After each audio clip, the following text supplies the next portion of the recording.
Allah Rəsulu həcc əməllərini bitirdi. Üzü Mədinəyə doğru gəlir. Cöhfə ərazisində Qədir-Xum deyilən bir yerdə Allah Taala bu ayəni nazil etdi. Maidə surəsi 67-ci ayə. Hadisə inkar olunmaz bir hadisədir.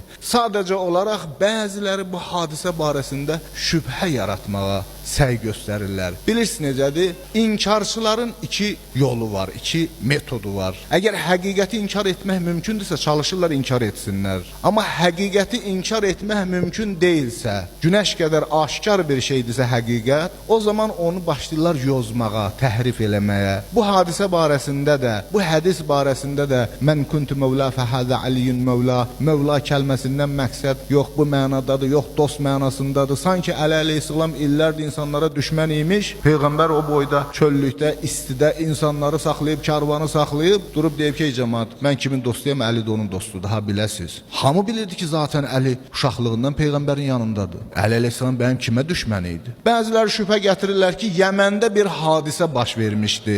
Çünki Yəməndə Əli əleyhissalam gedəndə Xalid ibn Vəlid, Bureydə Əsləmi, onlar Əli əleyhissalamla bir mübahisəyə baş verdi aralarında. Əli əleyhissalamın hökmünə bir inciklik yarandı bunlarda. Güya Peyğəmbər bu incikliyi aradan götürmək üçün belə deyibdi. Halbuki Peyğəmbər bunu Mədinədə cavablandırıbdı. Bureydə Əsləmidən nəql olunur ki, gəldi, Məkkədə Peyğəmbərə şikayət etdim. Oradan ki, həccə gəliblər, gəldim Peyğəmbərə dedim ki, ya Rasulallah, Əli qəniməti böləndə belə etdi, belə etdi, belə etdi. Allah Rəsulu deyir, üzünü məndən çevirdi. Keçdim sağ tərəfinə dedim, sol tərəfinə dedim. Peyğəmbər deyir, getmək istəyəndə arxadan çağırır, dedim ki, ya Rasulallah, Əli axı belə etdi. Çöndü, deyir, qəzəbli bir şəkildə dedi ki, mədə turidunə min Əli. Nə istəyirsiniz Əlidən? Əliyyum minni və ənə min. Əli məndəndir və mən də ondanam. Ki, Əlinin hökmü elə mənim hökmümdür. Fərqli bir hökm deyil. Yəni, Peyğəmbər cavablandırmışdı Yəməndə baş verən hadisəni. Bu hadisəni Qədir-Xumla bağlayıb, Qədir-Xum hadisəsi barəsində şübhə yaratmaq gərəkmir.